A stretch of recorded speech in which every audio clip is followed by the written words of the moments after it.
सावंतवाडी विधानसभा मतदारसंघाच्या निवडणुकीत या मतदारसंघातनं महायुतीचे लाडके उमेदवार दीपकभाई केसरकर हे मोठ्या मताधिक्याने विजयी झाले आणि या त्यांच्या विजयाच्या सगळ्याच वाटचालीमध्ये भारतीय जनता पार्टीच्या सर्वसामान्य कार्यकर्त्याची खूप मोठी मेहनत होती, त्यांचं योगदान होतं आणि यासाठी आज या पत्रकार परिषदेच्या माध्यमातून या मतदारसंघातल्या भारतीय जनता पार्टीच्या माझ्या सगळ्या सहकाऱ्यांना मनापासून आम्ही धन्यवाद व्यक्त करतो, त्यांचं मनापासून अभिनंदन करतो की खऱ्या अर्थाने यावेळची ही निवडणूक आणि खास करून सिंधुदुर्ग जिल्ह्यामध्ये सावंतवाडी मतदारसंघाची निवडणूक याकडे सगळ्याच सिंधुदुर्गवासियांचा, महाराष्ट्रातल्या अनेक मंडळींचा खूप बारकाईने लक्ष होता। या निवडणुकीमध्ये काही अशा शक्ती वावरत होत्या की ज्यांना महायुतीच्या उमेदवाराचा पराभव अपेक्षित होता, परंतु आदरणीय राणेसाहेब असतील, आदरणीय चव्हाण साहेब असतील, या दोन्ही नेत्यांनी एक आपली ठाम भूमिका महायुतीचा उमेदवार विजयी झालाच पाहिजे या दृष्टिकोनातनं भारतीय जनता पार्टीच्या सगळ्याच कार्यकर्त्यांना योग्य त्या सूचना त्या ठिकाणी दिलेल्या होत्या। आणि हे सगळं करत असताना लोकसभा निवडणुकीच्या वेळी आपल्याला मिळालेलं या मतदारसंघामध्ये आदरणीय राणेसाहेबांना मिळालेलं मताधिक्य आणि त्यानंतरच्या 4 महिन्यामध्ये भारतीय जनता पार्टीमध्ये घडलेल्या घडामोडी, त्याच्यातले काही प्रमुख लोक पक्ष सोडून दुसऱ्या पक्षात गेले सवयीप्रमाणे, आणि त्यामुळे भारतीय जनता पार्टीमध्ये एक उभी फूट त्या सगळ्या परिस्थितीमध्ये दिसून येत होती आणि कार्यकर्त्यांमध्ये एक वेगळ्या प्रकारचा संभ्रम निर्माण झालेला होता। आणि तो संभ्रम दूर करण्यासाठी सन्माननीय चव्हाण साहेबांना जवळपास 4 वेळा या मतदारसंघामध्ये त्या ठिकाणी यावं लागलं। त्यांनी प्रत्येक कार्यकर्त्याबरोबर एक वेगळा वैयक्तिकरित्या संवाद साधला, त्यांना पक्षाची भूमिका त्या ठिकाणी समजावून सांगितली। राणेसाहेबांनी दौरा केला, त्यांनी कार्यकर्त्यांना समजावून आपली भूमिका सांगितली आणि त्यानंतर कार्यकर्ता त्या ठिकाणी कामाला लागला। परंतु काही जणांनी पक्षाबरोबर गद्दारी केली, पक्षाच्या वरिष्ठांनी सांगून सुद्धा त्या ठिकाणी अपक्ष उमेदवारी दाखल केली। शेवटपर्यंत त्या कार्यकर्त्यांना अशा काही ठिकाणी व्हिडिओ क्लिप्स असतील, काही ठिकाणी ऑडिओ क्लिप्स असतील, हे व्हायरल करून एक संभ्रमाचं वातावरण निर्माण करण्याचा शेवटपर्यंत प्रयत्न केला। अनेक कार्यकर्त्यांना असं सांगितलं गेलं की भारतीय जनता पार्टीचाच मला पाठिंबा आहे, काही ठिकाणी सांगितलं गेलं मला दिल्लीश्वरांचा पाठिंबा आहे, काही ठिकाणी सांगितलं गेलं की जिल्हा स्तरावरच्या नेत्यांचा पाठिंबा आहे, आणि शेवटपर्यंत हे वातावरण बिघडत ठेवण्याचा प्रयत्न केला। परंतु पक्ष मानणारा कार्यकर्ता, राणेसाहेब किंवा चव्हाण साहेबांचं नेतृत्व मानणारा जो कार्यकर्ता होता, तो कार्यकर्ता मात्र महायुतीच्या या सगळ्या वाटचालीमध्ये कणखरपणे, ठामपणे या सगळ्या युद्धामध्ये उभा राहिला आणि त्या ठिकाणी महायुतीचा विजय त्यामुळे आपला सुखकर झाला। कालच एक बातमी या सगळ्या माध्यमातून मी वाचली की आमचे पक्षाचे नेते सन्माननीय जठार साहेब त्यांनी असं कुठेतरी म्हटलं आहे की केसरकरांचा विजय हा विशाल परब यांच्यामुळे सुखकर झाला। मला असं वाटतं की त्यांनी या मतदारसंघामध्ये यावं, या मतदारसंघातल्या आमच्या सगळ्या सहकारी भाजपच्या कार्यकर्त्यांबरोबर की ज्या ज्या कार्यकर्त्यांनी या निवडणुकीमध्ये आपल्या रक्ताचं पाणी केलं, ज्यांनी रात्रंदिवस मेहनत घेतली, त्या कार्यकर्त्यांबरोबर संवाद साधावा, त्यांच्याबरोबर चर्चा करावी, वस्तुस्थिती खाली काय होती याची जाणीव करून घ्यावी आणि त्यानंतर कोणाचे गोडवे गायचे त्यांचे गोडवे गावेत. परंतु मी या निमित्ताने एक गोष्ट सांगू इच्छितो की हा जो विजय आहे हा महायुतीच्या सगळ्या कार्यकर्त्यांचा, महायुतीच्या विचाराचा आणि महायुतीच्या नेत्यांच्या परिश्रमाचा खऱ्या अर्थाने विजय आहे. इथे कोणाच्या बंडखोरीमुळे, कोणाच्या गद्दारीमुळे कुठला विजय सुखकर झाला नाही. जे दोन्ही मंडळींनी ज्यांनी ज्यांनी बंडखोरी आणि गद्दारी केली ते किंवा अन्य अपक्ष सगळे जरी एकत्र केले तरी महायुतीचे उमेदवार म्हणून केसरकर साहेबांना मिळालेली मतं ही त्यांच्यापेक्षा जास्त आहे. आणि त्यामुळे अशा कोणाच्या तरी बंडखोरीमुळे विजय सुखकर झाला असं म्हणून पुन्हा एकदा भारतीय जनता पार्टीच्या कार्यकर्त्यांचा अपमान करण्याचा प्रयत्न कुठल्याही नेत्याने करू नये. जरी हा आमचा अंतर्गत मामला असला तरी सुद्धा ज्यावेळी अशा गोष्टी मीडियाच्या माध्यमातून बाहेर येतात त्यावेळी त्याला त्वरित उत्तर देणं हे खऱ्या अर्थाने गरजेचं मी समजतो. कारण मागचे 3-4 महिने सातत्याने या सावंतवाडी विधानसभा मतदारसंघामध्ये कार्यकर्त्याला प्रत्येक दिवस एक संभ्रमाची अवस्थेतनं जावं लागत होतं आणि ते गेलेले आहेत आणि त्याच्यातनं आत्ता कुठेतरी सावरत आहेत. आणि अशा परिस्थितीमध्ये असं संभ्रमाचं वातावरण निर्माण करणारी वक्तव्य कृपया सावंतवाडी मतदारसंघातल्या राजकीय परिस्थितीवर कोणी भारतीय जनता पार्टीच्या नेत्यांनी भारतीय जनता पार्टीच्या कार्यकर्त्याशी संवाद साधल्याशिवाय करू नयेत अशा प्रकारची एक आमची इच्छा आहे, किंबहुना विनंती आहे. आणि त्यामुळे या मतदारसंघामध्ये संघटनेचं काम अधिक ताकदीने उभं राहिलं पाहिजे. याच्यासाठी राणेसाहेब, चव्हाणसाहेब नेहमीच प्रयत्न करतायत. आत्तासुद्धा उद्यासुद्धा आदरणीय चव्हाणसाहेब सावंतवाडीत येत आहेत. पुढच्या आठवड्याभरामध्ये या सगळ्या बैठकी होतील. या पुढच्या काळामध्ये अधिक भारतीय जनता पार्टीचं संघटन मजबूत करण्याच्या दृष्टिकोनातनं आमचा काही आराखडा आहे, त्या पद्धतीने आम्ही सगळेजण काम करू. परंतु सगळ्याच वरिष्ठ नेत्यांनी ज्यांना कोणाला अशा प्रकारच्या बंडखोरांबद्दल जर प्रेम असेल तर त्यांनी त्यावेळी निवडणुकीच्या काळामध्ये ही बंडखोरी न होण्यासाठी प्रयत्न करणं गरजेचं होतं. परंतु आता ज्यांचे रंग या मतदारसंघात दिसले आहेत अशा प्रकारची प्रवृत्ती पुन्हा आम्हाला आमच्या पक्षाबरोबर नको आहे. ज्यांना वैयक्तिक संबंध त्यांच्याशी ठेवायचे असतील त्यांनी ते वैयक्तिक ठेवावेत. परंतु अशा चुकीच्या प्रवृत्तीला पुन्हा पक्षामध्ये स्थान देण्याची कुठलीही भूमिका या ठिकाणी या मतदारसंघातल्या कार्यकर्त्याची नाही, किंबहुना वरिष्ठ नेत्यांची नाही. आणि त्यामुळे अशा प्रकारचं संभ्रमाचं वातावरण आणि संभ्रम अवस्था निर्माण करणारं स्टेटमेंट कृपया या पुढच्या काळामध्ये कोणी देऊ नये. धन्यवाद. मला त्यांनी म्हटलंय की विशाल परब यांच्या उमेदवारीमुळे दीपक केसरकरांचा विजय सोपा झाला, तेव्हा वाईटातनं चांगलं घडतं असं समजून महायुतीच्या पदाधिकारी विशाल परब यांचं पुष्पगुच्छ देऊन स्वागत करावं. नाही, त्यांचं पुष्पगुच्छ देण्याची पात्रता मुळीच नाही.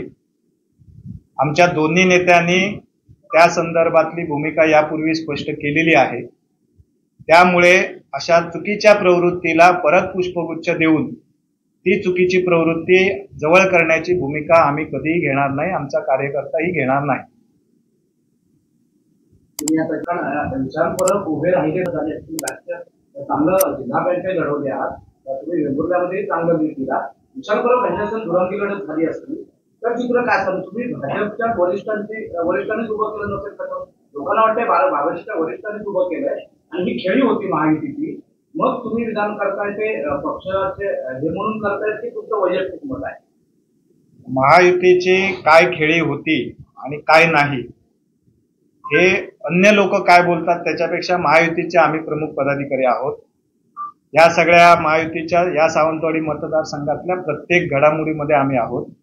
त्यामुळे ती खेळी होती की कोणी मुद्दामून केलं या सगळ्या गोष्टी आम्हाला अगदी पूर्णतः ज्ञात आहेत. म्हणून या प्रेसच्या माध्यमातून आम्ही सांगतो की पुन्हा चुकीच्या प्रवृत्तीला ज्या माणसाने, आपण ऑडिओ क्लिप ऐकली असेल, ज्या माणसाने राणे साहेबांवर आरोप केले त्या माणसाला भारतीय जनता पार्टीमध्ये सिंधुदुर्ग जिल्ह्यातल्या स्थान मिळणार नाही आणि ते पुन्हा स्थान निर्माण करण्याचा जर कोण प्रयत्न करत असेल तर त्याला सुद्धा पाठीशी आम्ही घालणार नाहीत. या भूमिकेवर मात्र आम्ही ठाम आहोत. तुमचं आक्षेपाची राणेंवर विधान केल्यामुळे असे कार्यकर्ते आम्हाला नको अशी स्थिती म्हणतो ना. पक्षाचं नुकसान करणारा, नेत्यांवर आरोप करणारा आणि नेत्यांमध्ये मतभेद निर्माण करणारा कोणीही आमच्या पक्षात नको आहे आणि ही भारतीय जनता पार्टीची संस्कृती नाही. ती ऑडिओ क्लिप आता खोटी आहे की खरी आहे, आता सगळं सरकार स्थापन झालं, पुढच्या 8-10 दिवसात सगळ्या गोष्टी समजायला सुरुवात होतील. अजित पवारांनी असं विधान केलं आणि नंतर त्यांच्या नेत्यांनी म्हटलं की ते गमतीने बोलले असते, पण जगात सुद्धा जे बोलले ते गमतीने बोलले असतील असं जर विधान आलं तर कसं बघायचं? गमती जमतीच्या स्टेटमेंटला किमान या पुढच्या काळात तरी सावंतवाडी मतदारसंघात स्थान नाही, कारण अशाच गमती जमतीच्या स्टेटमेंटमुळे मागच्या कित्येक 2-3 महिन्यामध्ये सावंतवाडी विधानसभा हे आम्ही कालच्या निवडणुकीच्या माध्यमातून जवळून बघितलेलं आहे. पण हे भाजपने सगळं निर्माण केलं. भाजपच विचार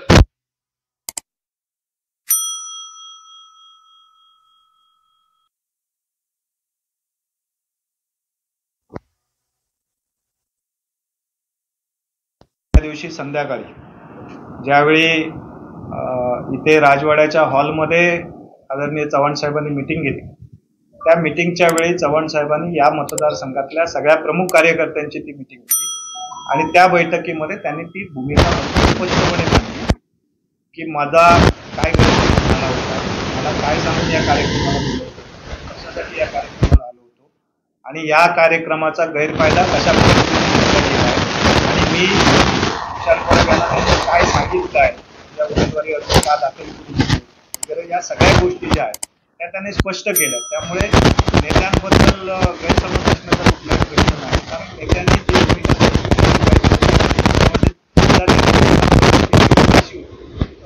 ती भूमिका 4 वेगवेगळ्या प्लॅटफॉर्मवर 4 वेगवेगळ्या स्पष्ट थांबले नाहीत. तर निवडणूक सांभाळत असताना सुद्धा शेवटच्या टप्प्यापर्यंत सुद्धा प्रत्येक प्रमुख पदाधिकाऱ्याच्या सातत्याने संपर्कात राहिले आणि प्रत्येकाला ही महायुतीला निवडून आलाच पाहिजे, त्याच्याबद्दल कॉम्प्रोमाइज नाही. आणि आपण बघतात की त्या सगळ्याचं प्रत्येक बूथवर जिथे जिथे भारतीय जनता पार्टी काम करते, मजबूतीने काम करते, पण मागे प्लस जातो. अर्थात या ठिकाणी महायुती म्हणून चांगल्या पद्धतीचा समन्वय सुद्धा त्या सगळ्या शेवटच्या टप्प्यामध्ये घडून आला, याचा एक चांगला परिणाम आपल्याला या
आठ दिवसात सरकार स्थापन होईल, त्याच्यानंतर सगळे व्हिडिओ क्लिप वगैरे काय सत्य असत्य काय ते बाहेर पडेल.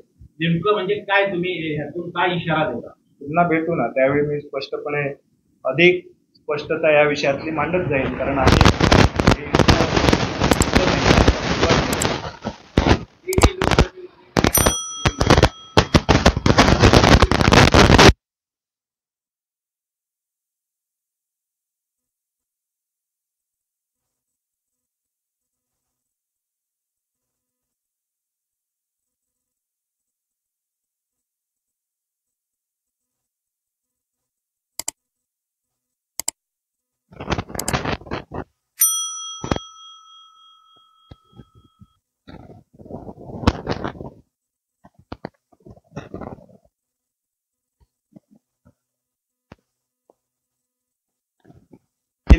ही भूमिका राणेसाहेबांनी वेंगुर्ल्यातल्या मेळाव्यात सुद्धा मांडली, दोडामार्गमधल्या मेळाव्यात सुद्धा मांडली आहे.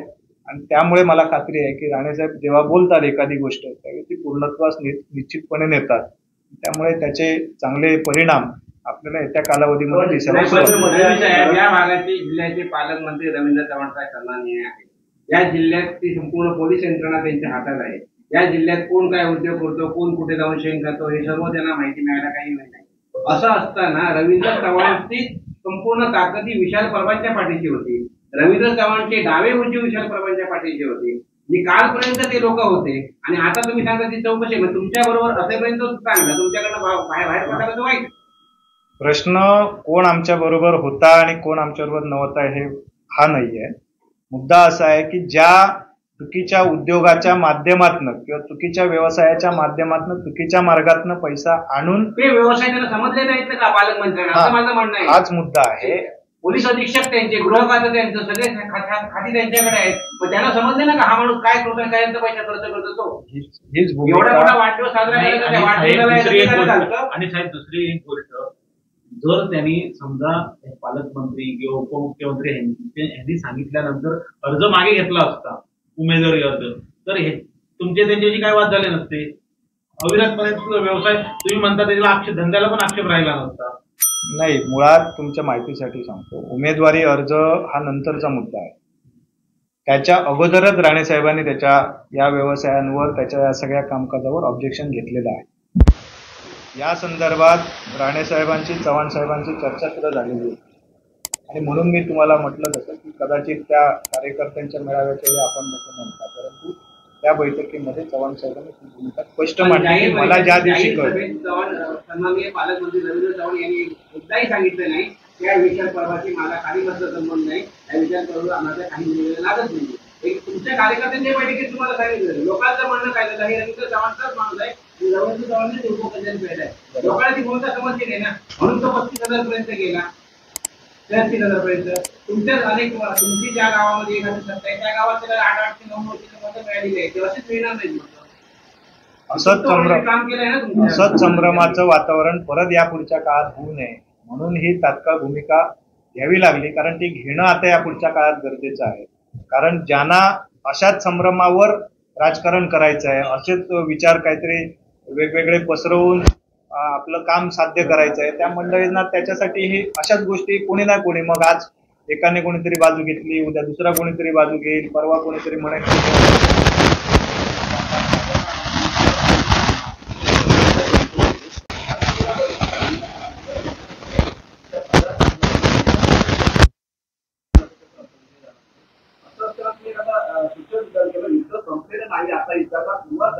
पुन्हा लोकांनी ते पूर्वीचे अनुभव घ्यायचे.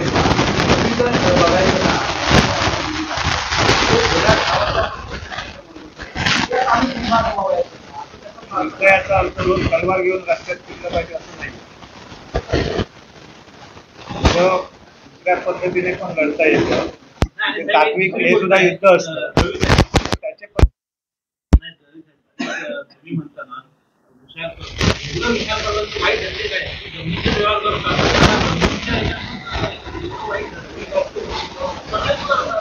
एवढं वाईट असते सगळेच करतायत, पण त्याच्यातल्या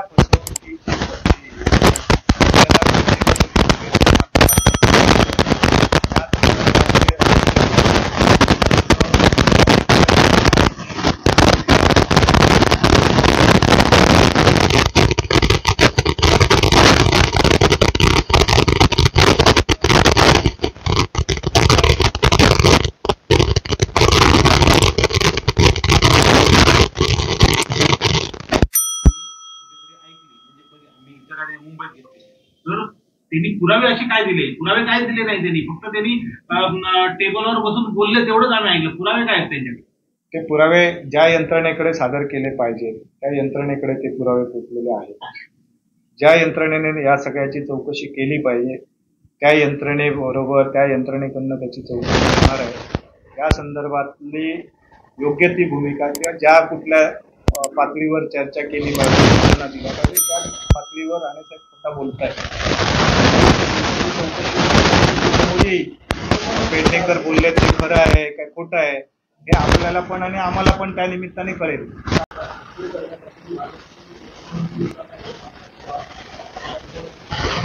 असं नक्की मला वाटत नाही, असं काही भूमिका नाही आहे.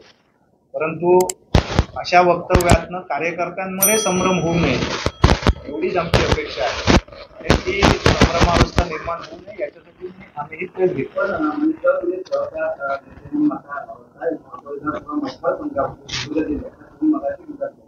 विशाल परवाने महायुतीचा फेस करला असं म्हणता येईल.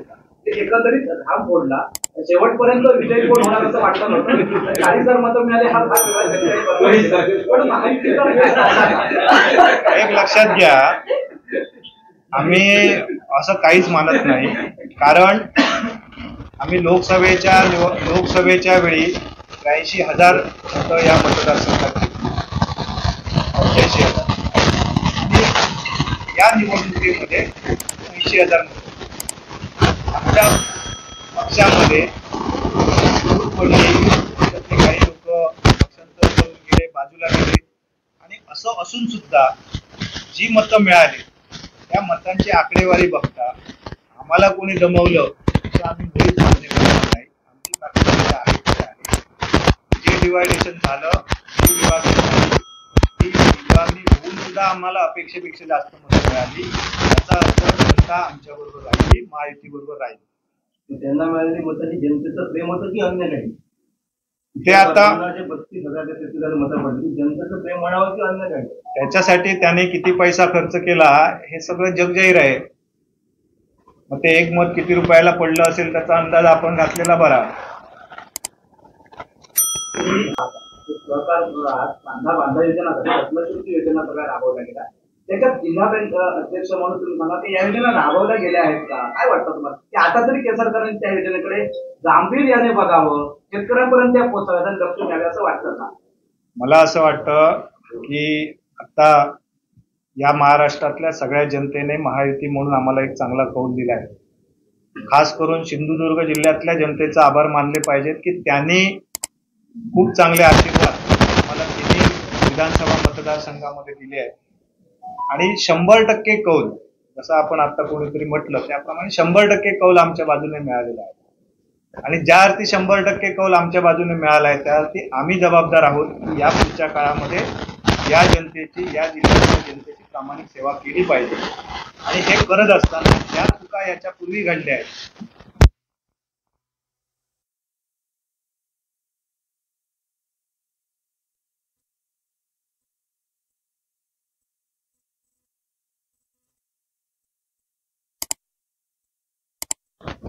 रत्नसारखी एक योजना की ज्या योजनेच्या माध्यमातून आपल्याला सर्वसामान्य शेतकऱ्याचं, सर्वसामान्य महिलांचं, सर्वसामान्य नागरिकांचं भलं करण्याची ताकद त्या योजनेमध्ये आहे.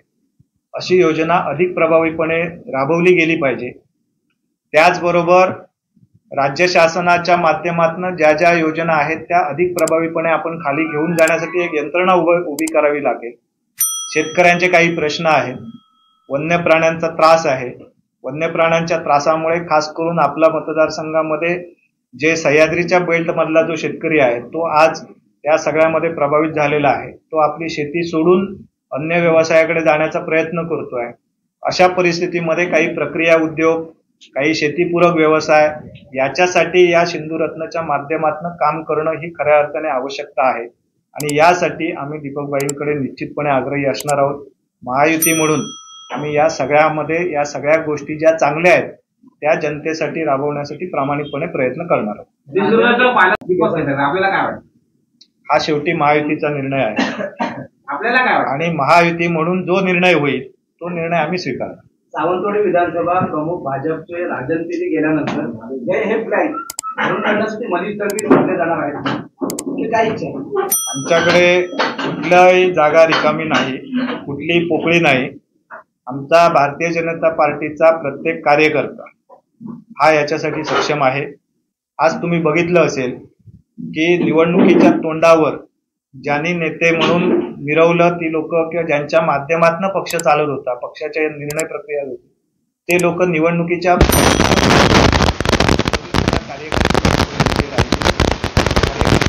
मतदार त्या ठिकाणी राहिला. पक्षावर माध्यमातून त्या मिठीकडे कसं बघता तुम्ही? ती महायुती म्हणून मिठी होती, कारण त्या सगळ्या विजयामध्ये माझे महाराज सर सगळे आता ते म्हणतात मी शोधत आहे. आगामी विधानसभेचा चेहरा तुम्ही असणार का? आमचे नेते राणेसाहेब आहेत, ते जेव्हा सांगतील ही जबाबदारी तुम्ही स्वीकारायची आहे तेव्हा आम्ही ती स्वीकारू. असं कोणी सांगितलं तरी सुद्धा आम्ही त्याच्यावर, शेवटी आमचा नेता राणेसाहेब, आज आमचे नेते चव्हाण साहेब आहेत, भारतीय जनता पार्टी म्हणून जो निर्णय होणार तो आमच्यासाठी शिरसावंद असणार.